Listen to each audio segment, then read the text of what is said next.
Thank you so much for doing this, man. I really appreciate it. I know you're busy. You're doing different things, and we're going to talk about, I guess, a bunch of them today. But first of all, really appreciate your time.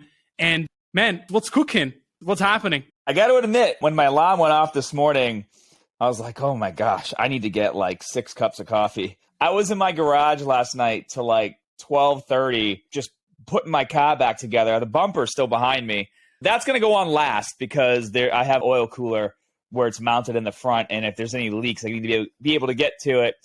But I'm in like the last 92 to 100% of the car, putting it back together, and it's like, oh, this doesn't fit. I got to adjust that. I got to trim this. So it's like all these little things that take a while, but I'm getting there. I'm getting close. And then I woke up this morning, like my body was wrecked. I felt like I got hit by a bus. Didn't even work out yesterday. I was literally just like going under the car, above the car, under the car, above the car. I like didn't realize I did a full workout. 100%. 100%, man. And I actually hit the gym today, even though I was thinking about rest day. But then I thought, hey, I'm talking with Scott. I got to go to the gym. No excuses. Yeah. No excuses. Get to the gym, baby. Well, I mean, I was technically like bench pressing the exhaust up and having to hold it in place. So I was doing like a pause rep, right? No, this is amazing. As I mentioned before, man, I'm super excited to talk to you today because even though you don't know me, I have been watching you for probably a decade. So I have some sort of color on you. But man, I would love to understand your journey. How did you even decide to get into this crazy world of Web3 and join WAGMI and doing what you're doing right now? Because I see a lot of comics, I see a lot of these different collectibles behind you as well. So I believe that it's actually not by accident that you ended up in Web3, right? Oh, no, not at all. I mean, my entire life, I've had 2 passions. And number one has been fitness, and number 2 has been gaming. Well, if I'm being honest, I'd say gaming would be my first passion because I've been gaming since Nintendo came out, right? So way before I started even working out in the gym.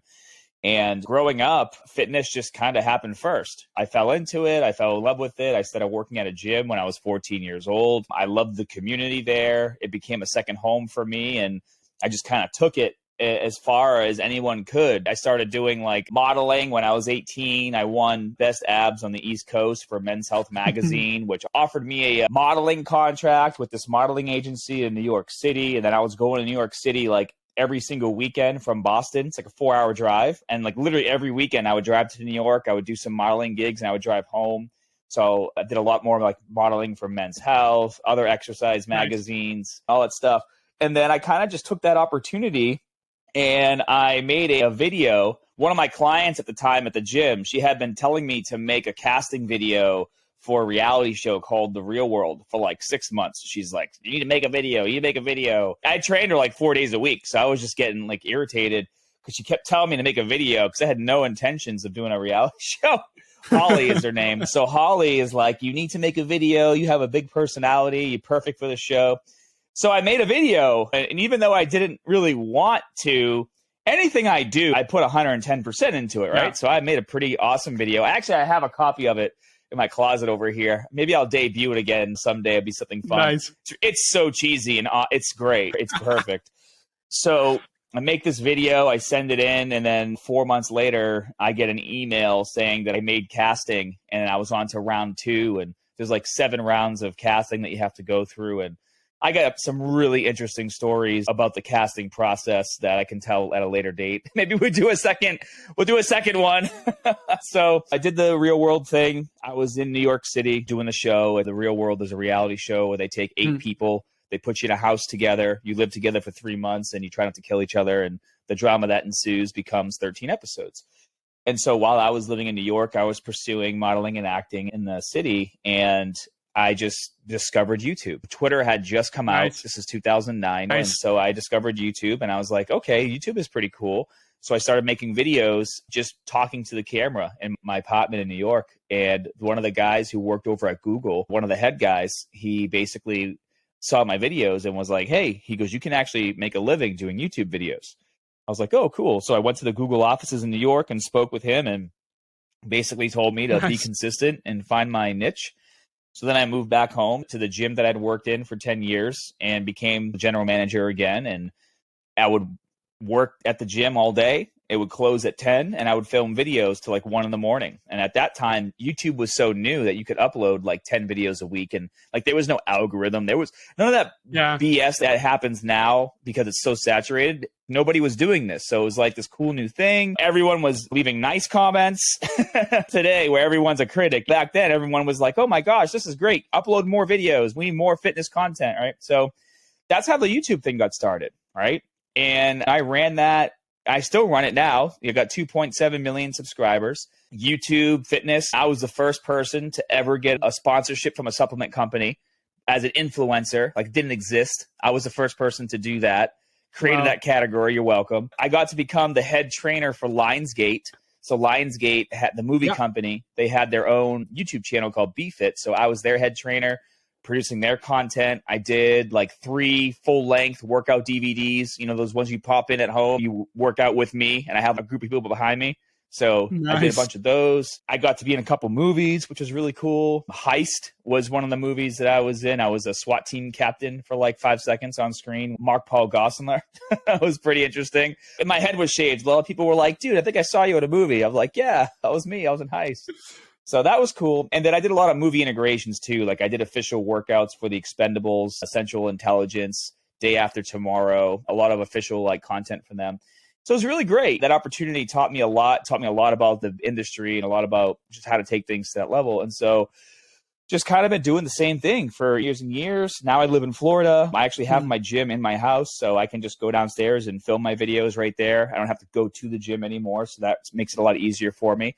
But I found myself just kind of going through the motions, you know, like any job. I feel like I did so much in the fitness space. I've made how to build a bigger chest videos like 100 times. Like, there's only so many things like in fitness, right?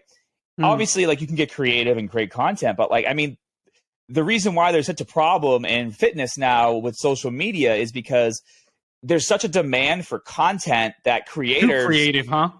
Yeah, too creative. Yeah, that's the perfect way to say it. It's like there's such a demand to keep up with these algorithms that in fitness, like, there's only a set amount of staple exercises that work. Yes. And so now you got these guys literally making shit up, pulling it right out of their ass at the end of a workout. And they're like, oh, try this chest workout. And it's like all cable fly exercises. It's like, dude, you would never build a big chest doing cable fly. Cable flies are something you do later after you already bench press.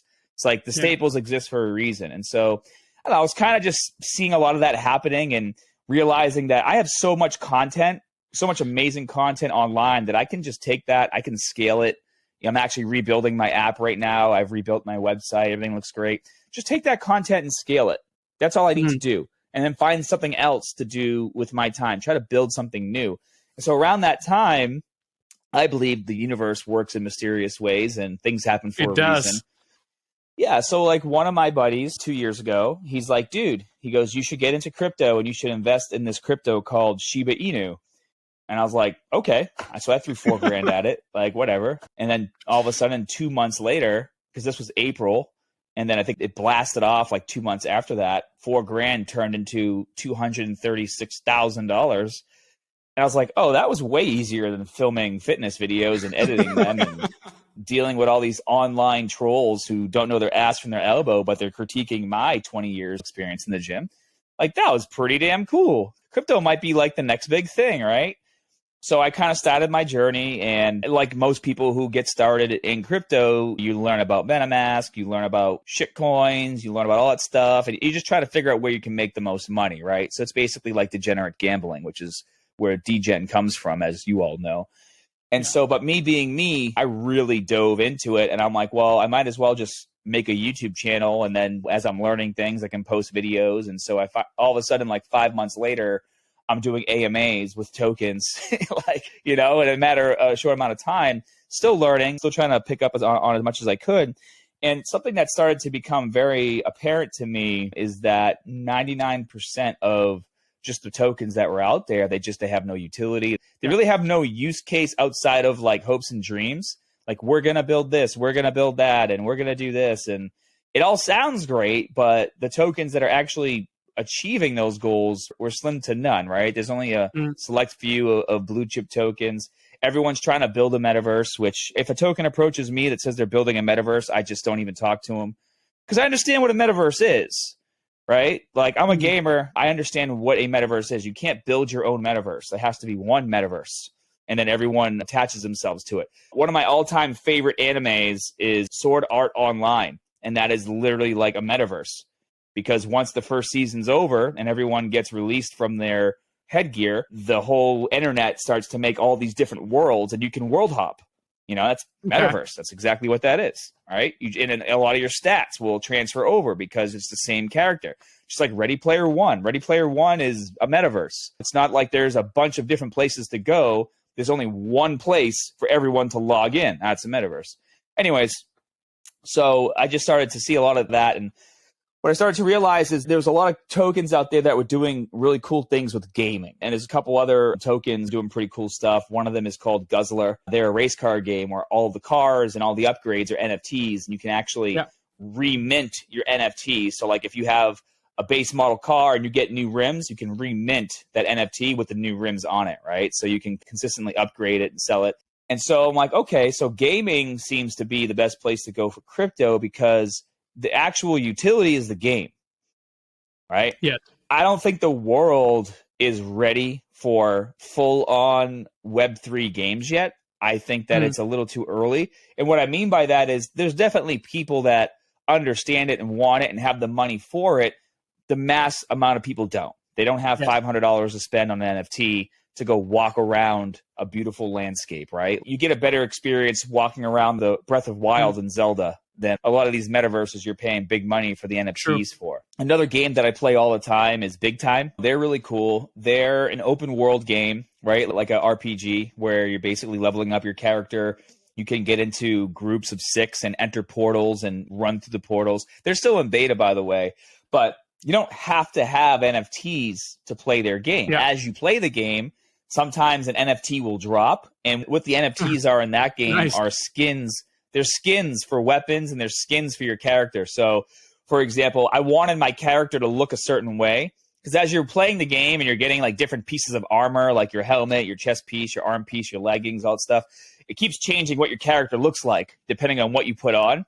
But if you have the NFTs, those are skins. So I went into the store and I spent like $100 and I just bought all the NFTs I wanted to make my character look a certain way, you know? I mean, I have the opportunity to do that. And the same NFTs that I bought, though, you could get them as drops as you're playing. It's just you don't know when you're going to get them.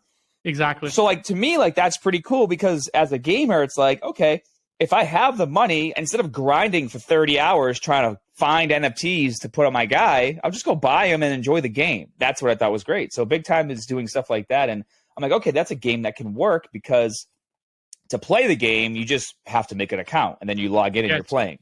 And if you want to do these other things, you can. And if you can't afford those things, as you're playing and grinding, a lot of those items will drop for you. Like they even have this thing in the game called Space, which is like where you build your clan, I guess is the best way to say that. Even that drops in the game. So that makes sense. It works. It's great. And so again, like the utility is the game. The game is fun. Even on my phone right now, I play a Dragon Ball Z game, and it's a traditional mobile game. And I spend hundreds of dollars in the App Store buying in-game many currency. People do, right? Oh, bro, it's $205 billion industry gaming, and 55% of that is mobile because of the microtransactions. $2 here, $5 there, $4 there. Because if you're playing a game you enjoy, what's the difference between that and going to the arcade? Maybe a lot of people listening don't remember what it's like going to the arcade, but I remember going to the arcade and dropping $100 playing games. You know, what's the difference? There is no difference. Just because a game's on your phone doesn't mean it's any less fun. In fact, I'm sure most games on your phone are a lot more fun than most games that were available in the arcade way back when, right? Yeah. So, anyways, to make a long story shorter, because it ain't short. So basically that whole journey of just kind of like discovering crypto and kind of just interviewing other tokens and making videos and just trying to figure out where the space is going, because obviously there's a big opportunity. Yes. That led me to WAGMI back in February. One of my community members was like, hey, you got to check out these guys. They're building a really cool tower defense game. The team looks solid. Check them out. So I reached out to them. And we had a phone call, and within the first 10 to 15 minutes of that call, I was just like, okay, these guys know what's up. They know how to build a business, right? And that was another thing that was missing from a lot of the conversations I would have with tokens. A lot of tokens would reach out to me, just blatant scams, rug pulls. They had no idea what it took to build the foundations of a real business.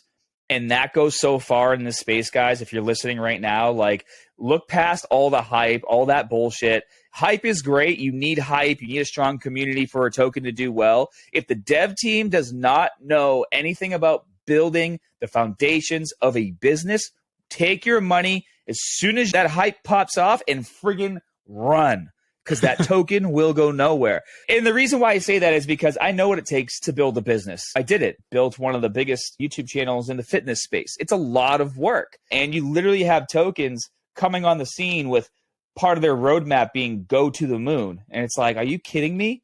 Like, this isn't a joke. You know, haha, it's funny. Yeah.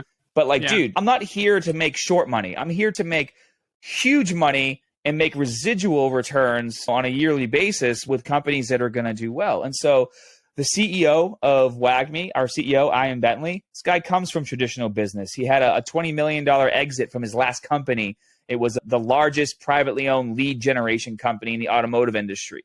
CMO Chris has worked in marketing for 20 years, has a really strong relationship with Google and the AdSense team over there. Our CGO, Lewis, is an insane game designer. Everything you see from WAGMI Defense, the entire story, the layouts, all that comes from his mind. Like, the dude is a savant when it comes to gaming. Just knows his shit. And then Khaled is like our blockchain specialist, right? Khaled is super smart. And to make a game work, you have to know about how the utility is going to work into it. How is the token going to work into it? But what really pulled everything together here is the goal from the very beginning. And this is something that the Core 4 had said. So full disclosure, I am now a developer, and so is my right-hand man, Costas Christalis. You guys will see him on the website. Him and I have worked together on my fitness business for the last 10 years, maybe longer. I don't even remember, maybe 12. I forget how long it's been. But he's my right-hand man. We did the crypto thing together, and we joined the team. So now there's the Core 6, but originally it was the Core 4, and it was I and Lewis, Chris, and Khaled, right? And one of the first things they said to us was, we're not trying to build a crypto game. We're trying to build a fun mobile game with crypto elements in it. That's what really got me hooked, because their backgrounds were great. They clearly know how to come at things from a traditional business point of view, which is important to have a foundation. If you don't have a foundation, guys, you can't scale.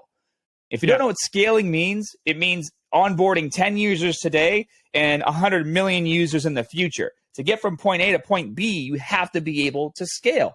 And the business has to not collapse on itself as it's scaling. These guys understand that. And what I was seeing from a lot of tokens that were doing games is they were play-to-earn games. And everything was about the token. Everything was about the NFTs. With these guys, everything was about the game. The game's not fun. It's going to fail, period. And I was like, okay, I want to work with these guys. And so I started working with them first as an influencer from February, end of February through the end of March. And then after that month was over, me and Costas were like, we want to push everything else aside and we want to be the developers here. How do we make that relationship happen? And so we made that happen. So now I'm officially, well, not now, I've been officially a developer for months, probably since like April. But me and Costas are developers for WAGMI. So when you guys see me talk about WAGMI, you see me posting it all over my Twitter and my YouTube channel, it's because it's my project now. I'm on board with these guys.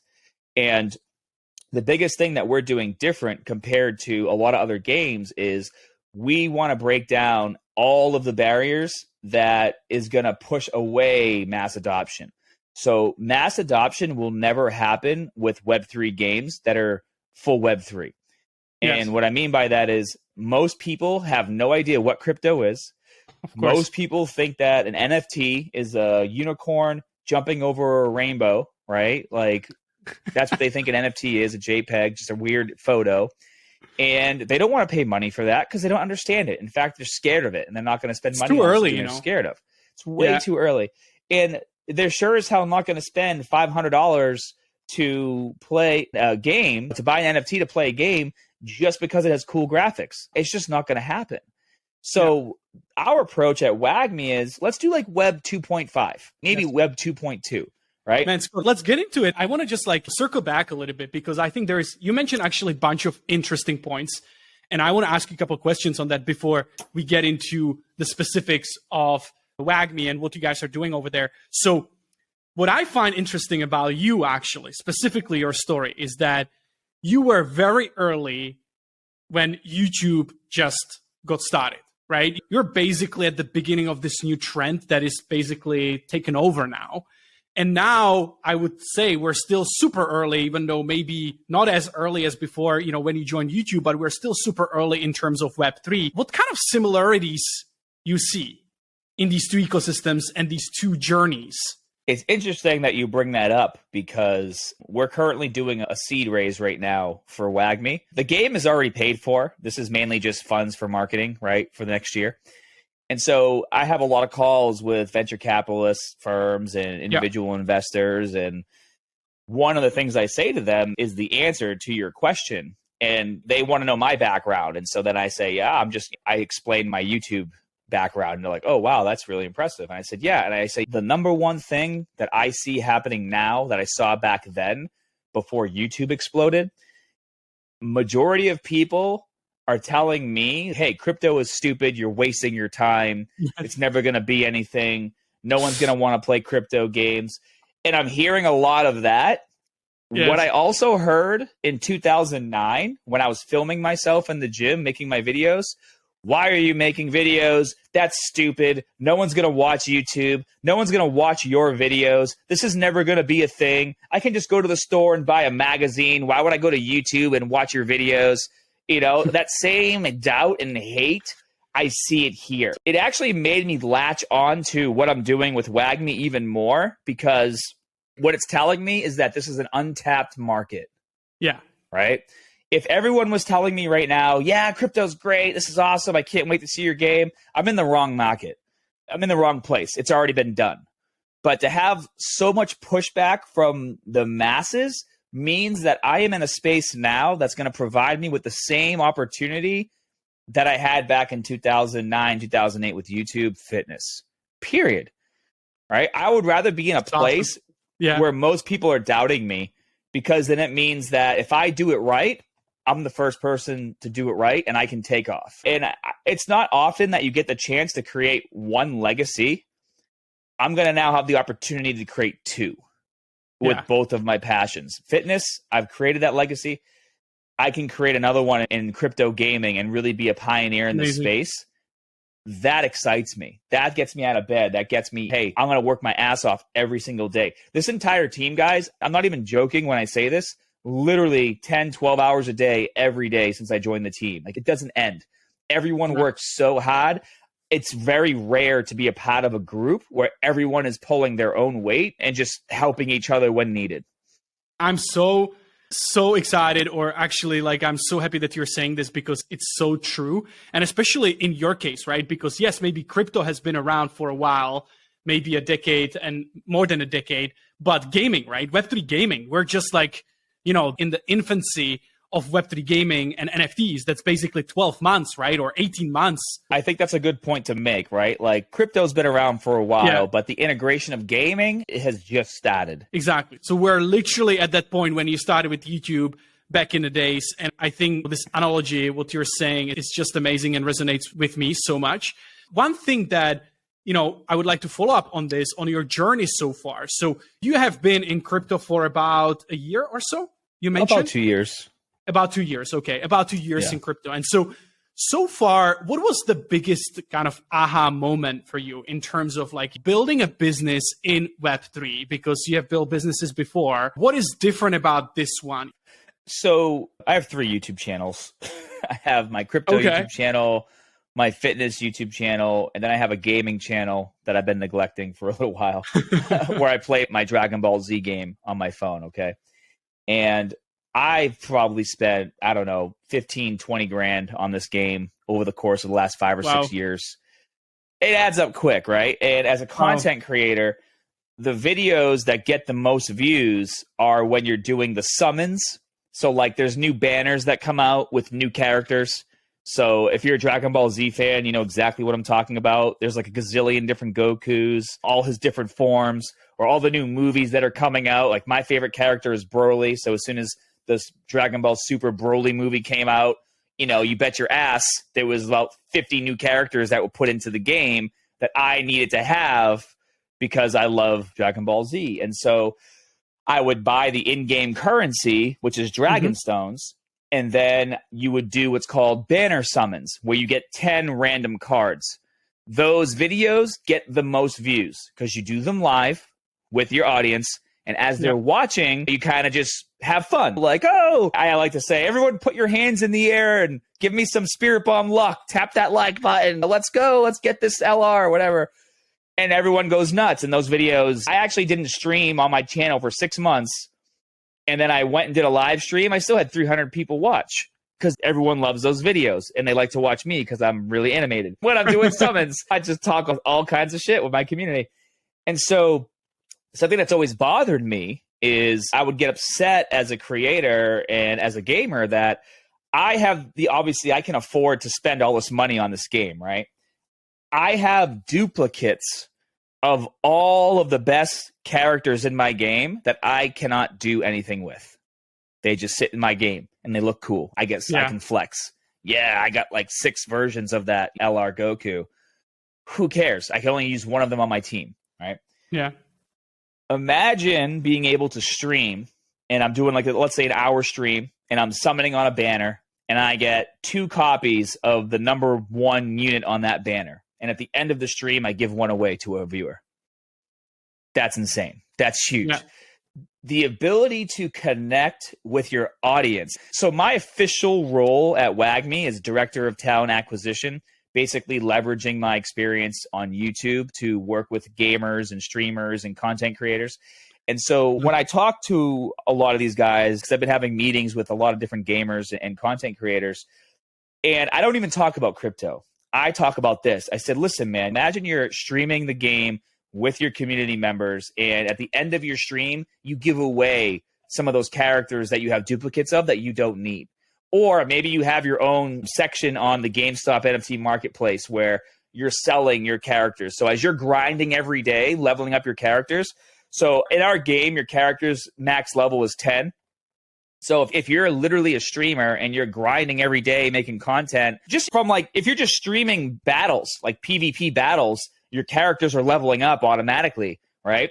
So maybe you just take a few of those characters and you sell them at level 2, 4, 6, 8, but you're letting your community know where they can go and buy them. And your community is excited because they get to purchase your characters. They can trace it on the blockchain. So as a gamer and as a streamer myself, one of the biggest aha moments and opportunity I saw was you're basically now giving content creators another way to connect with their audience on a much deeper level. Like if I could give away all of my duplicates on Dragon Ball Z Dokkan Battle to my viewers, they would be so much more excited even to come see my streams because they know I give that stuff away and they would want to tune in every time. Or I would just put it in the title, like streaming for an hour, giving away LR Goku, whatever. Oh my God, I better tune in. Maybe I can win that.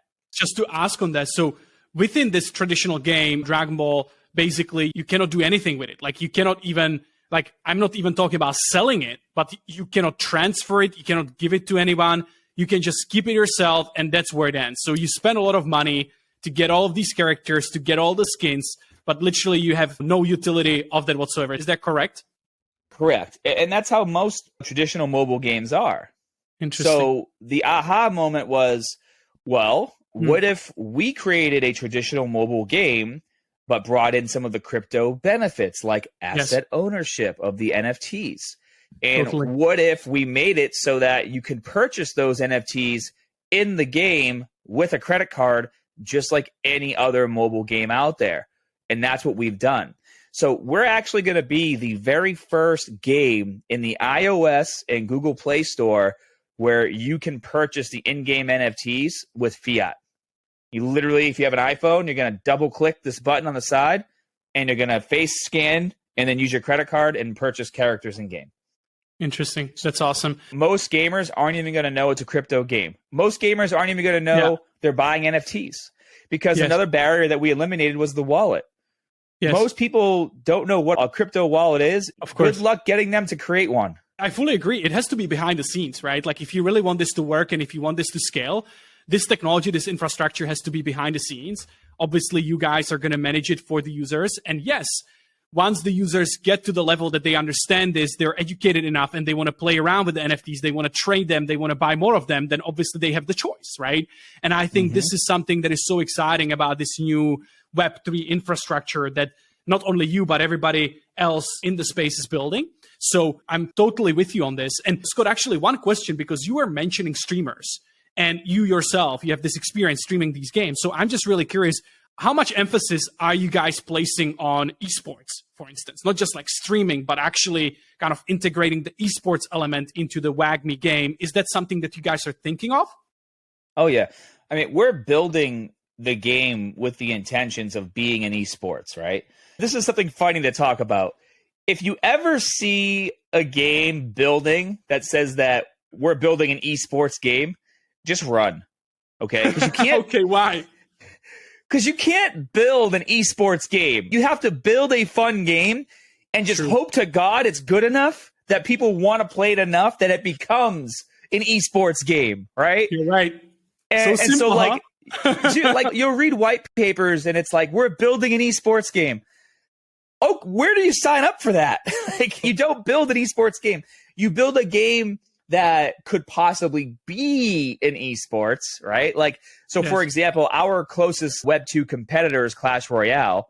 Yeah. Clash Royale is an esports game. So because we're a tower defense game very similar to theirs, we actually modeled our gameplay after them because they're so successful. 500 million downloads, $3.4 billion in revenue. And that's just from the in-game currency. They don't even have NFTs, right? Yes. So think about how much that's going to scale. So that game is esports. So we know that we can be, as long as we make our game fun and everything runs smoothly, right? But yeah, no, esports is something where we definitely want to be. In fact, I already have a guy creating the costume of our human emperor, Malik Toss. He's in a huge robot suit, almost looks like the Hulkbuster from Marvel, right?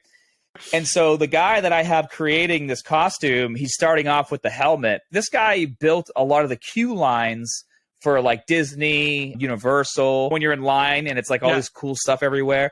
Yeah. So he's done a lot of stuff for Star Wars. So I managed to find this guy and he's building us a full size suit of Malik Toss, which is going to be cool.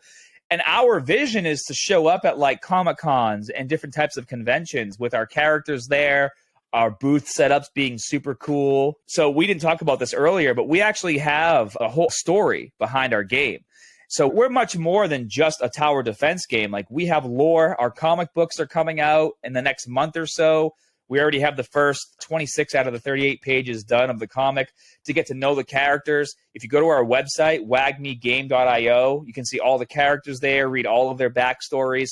Because the reason why Dragon Ball Z is so successful is because it has a story. There's lore. You're interested in the characters.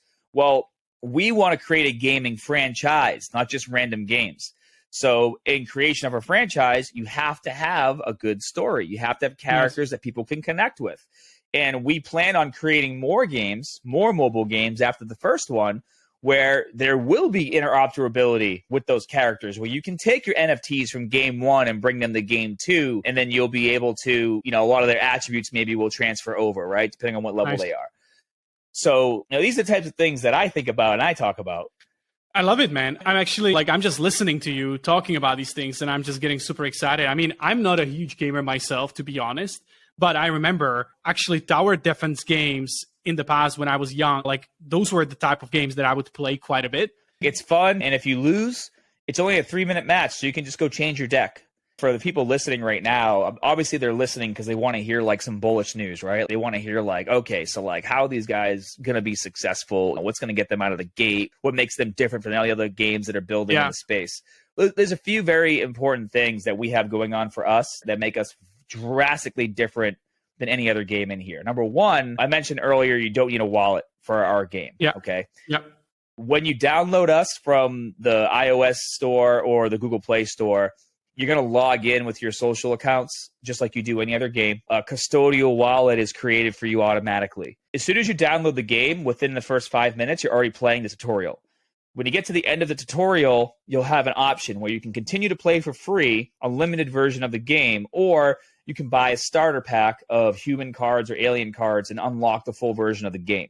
When you purchase that starter pack, it's just called the starter pack. It's not called an NFT pack. It's called the starter pack. Yeah. But they are NFTs. But we're not going to use that terminology because we'll scare away 99% of the people downloading the game if they know they're buying an NFT. We have to educate them. So you buy your starter pack. Those NFTs get stored in your custodial wallet. As you're playing the game, we will have an educational series that will help guide people to help them realize, hey, this is actually an NFT. You own this. You can level it up. You can sell it. You can trade it. You can give it away to your clan members. We actually are rigging our characters in motion cap. So we have mocap suits, and we're going to have an educational series where the characters are kind of interacting with each other to teach people about NFTs and gaming and how all that works. Pretty cool. On top of that, we are official partners with ep6, which means we have a layer 2 solution for our game where it's gasless minting of NFTs. So if an NFT costs $8, it's going to cost $8. There's no added fee on top of that, which is huge. Another thing, we are backed by Google. In fact, we are Google's case study on how to market a crypto game, and they have taken their teams that built the ad campaigns for Clash Royale, Clash of Clans, and put them on our team and have built out our campaigns. Okay. So our metrics for our sales forecast for the next 24 months is built on metrics coming from those games, because we are still, in all shapes and sizes, we are still a traditional mobile game. Remember, you're going to be able to purchase NFTs with a credit card like any other game. So we were able to generate our own sales forecast and our cost per download per user, what the average spend might be per user, based on traditional metrics from games like Clash Royale, Clash of Clans. So in terms of scalability, we have a general idea of what that might look like as long as we build a cool game, right? It all comes down to that. Yes. ep6 is building the GameStop NFT marketplace, or it just launched about a week ago. We're already greenlit to be on there. We will be on there in December as soon as our public beta launches. So we're literally a month away from our game being downloadable in the Google Play Store and Apple Store. Friday, I had a call with Apple, the guy who heads the department for apps. And to make a long story short, we have their full support, and they're going to help us every step of the way to make sure that we meet all their standards and all their requirements. And we're greenlit with everything we're trying to do. I love it. So there's literally no barriers preventing us from absolutely blowing this thing up. The only thing that might stop us is if we suck. As long as we don't drop the ball, which I can assure you we won't. Our AMAs every Wednesday on Twitter, you can ask us questions. We got every base covered. Between the 6 of us, like, we poke holes in everything. Our CEO, Ian, like, we sometimes make fun of him because we bring an idea to the table. It's an amazing idea. He still pokes holes in it. This is great. And all of these things that you're talking about, be it Google, be it Apple, it actually makes so much sense, right? Because right now we have been seeing them making a lot of moves, Apple officially getting behind NFTs, and Google Cloud. They're doing all of these collaborations with crypto companies, and they really want to get into the space. And so, man, I'm fully with you. Like, you guys are at the right time, at the right place. And if you are able to build a great game that people actually enjoy playing, not because they can make a lot of money on the NFT to do 10x, but actually they want to play the game, and there is storyline and there is additional economy built, inside or on the top of that, right? Because ultimately, this is the biggest problem of today's play-to-earn games, or whatever we call it, because we have kind of learned that play-to-earn in itself doesn't really work.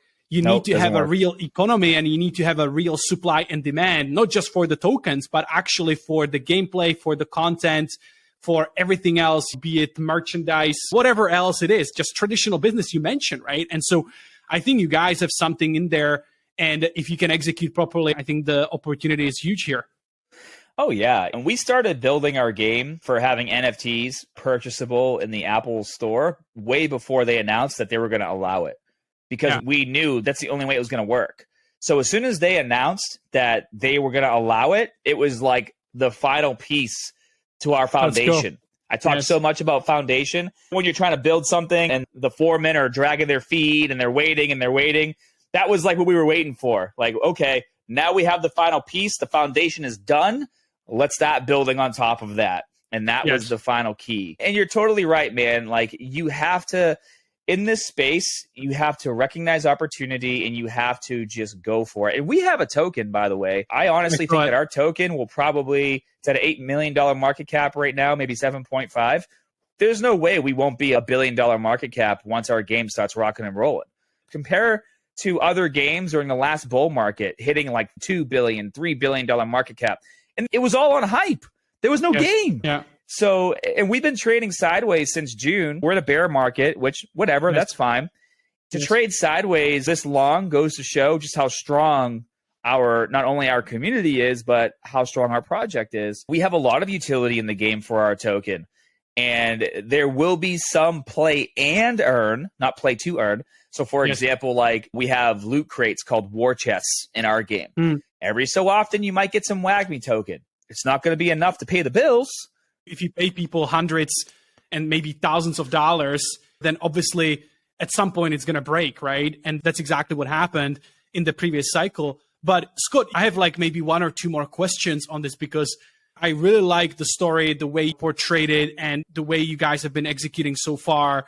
Basically, can you maybe speak to what does it really take to build this kind of game? Obviously, you have a lot of people on the team that are responsible for the blockchain side of things and for producing the game and the characters, etc. But how much time do you need, and what does it really take? How many people, etc., in total to get involved, to get behind this? Because I do believe that it's not an easy feat, right? To actually take this from zero to have an awesome game that can potentially go against some of the best games out there. It takes a lot. I'm not going to lie, right? Like, this has literally consumed pretty much all of my time since March. And it's because, number one, when I get excited, I tend to go overboard anyways, right? But you need to have a combination of people who are gamers and people who aren't gamers in order to make a fun game. For example, I am a hardcore gamer. I'm a diehard gamer. So when you guys finally play the game, the UI, like all the different screens and sub-menus, I actually designed all those in Paint. The pretty version was created by Cubics, obviously. My version was just like circles and squares on Paint with labels. And then Cubics, our game developers, they obviously made it pretty. But I'm the type of gamer, I'm what's called a grinder, okay? I love to grind in games. And so I get frustrated when processes are complicated in games, especially in mobile games. And so for me, like designing all the screens, it took me hours and hours because I'm thinking like, okay, well, these are the things that need to be on this screen in order to make it so I'm not bouncing around consistently looking for things. Because some of these mobile games, they get really complicated. Like there's one I play, 7 Deadly Sins, I think it's called Grand Cross. I haven't played it in a while. But like it took me a while to really get that user interface down because there was just so much stuff to do. But I took inspiration from a lot of the games that are on my phone when I was designing the screens for our game so that the user's path was as seamless as possible going from place to place. Now, that's coming from my end of things being a gamer. Our CEO, Ian, he likes to talk about how he's not a gamer, right? So when he plays the game and when he plays a live match or when he goes through the user interface screens, if he gets confused or lost or something doesn't make sense to him, then that's obviously a pain point we need to address because the goal here is to make a game that's fun for gamers, but also really easy for someone who's not a gamer to log in and start playing and understand what they're doing. So that's why I say it takes a combination of a team of gamers and people who aren't so that you can understand both user paths, right? And I feel like a lot of games, they just focus on, oh, we have all of these creators that have been involved in all these other amazing games. Okay, who's on your team that doesn't know shit about gaming, that can actually poke holes in a lot of that? Because I like that. If you're a gamer, like you start to get really excited and you just keep building and building and building and building and you keep adding all this crazy stuff. Like one of my neighbors, he plays Path of Exile, and it's like one of those games like where you have like a subtree for all your stats. Yeah. And he zoomed out on that subtree for me once. And dude, it's like hundreds and hundreds of paths you can take to create your character. And I mean, obviously, if you're starting from level 1, as you're creating that subtree, it's you pick this way, you pick that way. But when you zoom out and see all of that, it's overwhelming, right? Yeah. And I'm like, God damn, I don't want to play this game. That's way too much shit to do. I don't have time for that. But the reason why I bring up this story is because we don't want a gamer to open our game and open a menu and all of a sudden just feel overwhelmed with too much stuff to do, like too many things to collect. Even my Dragon Ball Z game that I have right now, I don't think I'd play it if I just started playing now. There's way too much shit to do. I've already accomplished everything as the game kind of grew. So sometimes I think games can scale to become too big and become overwhelming for new players. And then new players start to feel like, well, 100%. I'll never get everything, so why even bother playing, right? Yeah. So there's a little bit of give and take. But yeah, I would say for us, we have a huge team. The team that's building our game is a company called Cubix. They've been working with us since last December. The game is fully paid for, so everything that they're creating, all the assets they're creating, they're continuously pumping those things out. I think we have about 12, maybe 13 people over at Cubix working with us. I have to ask Costas. He's the project manager for that. But Cubix is huge, and then plus our core team is building up the game right now. Nice. Man, I guess we could talk for hours. I want to be super respectful of your time, but man, this is super exciting. I'm so stoked for you guys. Definitely paying close attention and super excited to see what you guys are going to build, because I fully agree with everything that you mentioned in terms of the user journey, in terms of the education, in terms of like making it easy to start, because I can really imagine that most of the people that will grab their phone and probably find your game even by accident because they just want to spare 30 minutes, just like chill out and play something, they're not necessarily pro gamers. And so these kinds of games, they need to be easy to play and fun, right? And then you can literally scale to potentially millions, tens of millions, hundreds of millions of users. Without that, it's probably too difficult. Oh, 100% agree with that. The goal here is to create a fun game. That's the goal at WAGMI Defense. As long as the game is fun, we're doing it right. 100%. I fully agree with that. And so you already mentioned your website, wagmigame.io, if I'm not mistaken. Yep. Where can people follow you personally, what you're doing, like with WAGMI, of course, but even the other stuff, your passion for gaming, etc., because you obviously have a lot of passion for that and you understand these things quite a bit. So where can people learn more if they want to follow you, if they want to chat about these things, etc.? I would say the best place to go would be Twitter. Twitter is like the mecca for crypto. So follow me on Twitter, Scott_Herman. Once Elon rolls out his $8 plan, I will have my blue check, which I'm very excited about. Have you talked about that with anybody yet? The whole blue check thing on Twitter? Oh my God, everybody talks about it. I think it's kind of a topic that like a lot of love and hate. I'm personally super excited for Elon to get involved and hopefully shaking up the Twitter a little bit, because I feel like they kind of stalled the innovation. But let's see what's going to happen. Well, just for anybody listening that's upset about this $8 thing, let me just assure you of a few things. I don't have a blue check. I've been on Twitter since 2009. I have a verified YouTube channel with 2.7 million subscribers. I have a verified Instagram. I've been on reality TV. I've done movies. I have an IMDb profile. I've done published work with Lionsgate. I've done published work with bodybuilding.com. I've done a gazillion magazine interviews. They will not verify me on Twitter, but they will reach out to me and say they'll do it for 20 grand. Okay? So everyone getting fired at Twitter can go F themselves. I am so happy that he's in there cleaning things up, because that blue check mark is a friggin' scam. Period. It is a scam. They know that you will pay for it. So anybody complaining about this blue check mark, especially if they're a celebrity and they already have it, okay, it's a behind closed doors thing. There's the dickhead that reaches out to people, and then there's the dickhead's friend that works at Twitter that gets paid a percentage of what he's able to get. So he charges me 20 grand. He probably gives 10 grand to his contact at Twitter, and then they log in and they flip a toggle and give you a blue check mark. That is extortion at its finest, and it's disgusting. And if you don't know that side of the blue check mark, you might feel some kind of way about paying $8 on Twitter. Now you know why. I'll pay $8 all day long. I feel you, man. All day long. On top of this too, right? Especially in the crypto space, dude, like, you might not think this way because you don't have experience with it. There are people that will make 10, 15, 20, 30 accounts to go FUD a project. or to go For just sure. talk shit For sure. or to just stalk somebody, right? Now, if you can pay $8 for a blue check mark and I'm looking through my comments and I start to see a ton of comments that don't have blue check marks, I'm just going to assume they're fake. I don't care. Like, put your money where your mouth is, bro. Verify your account. Let's see your face. Let's see who you really are. You have an opinion? You want to stand by that opinion? Great. I'll take the blue check mark ones more seriously than I am going to take the ones with no photo and no blue check mark.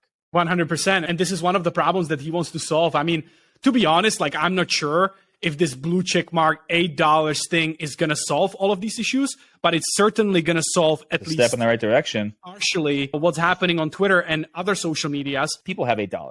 Of course they have. Of course they have. But the problem is, the biggest problem, it's all psychology, right? And obviously the celebrities and stuff, that's a different story, right? If they complain about paying $8, that's a completely different story. People got used to the fact that it's free, right? And now you want them to pay in a sense. And so there's going to be a lot of haters of that just by default. It doesn't matter if it's a lot or if it's not a lot, but people will just be complaining. But man, I'm rooting for Elon. I think it's a step in the right direction as well. And hopefully they're going to be able to execute and actually bring it to fruition. This has been great. I'm super appreciative of your time. Let's definitely keep in touch. And if there's anything, myself or the community around me could help, we're here for you guys. Sounds great, man. Appreciate that. Thank you so much.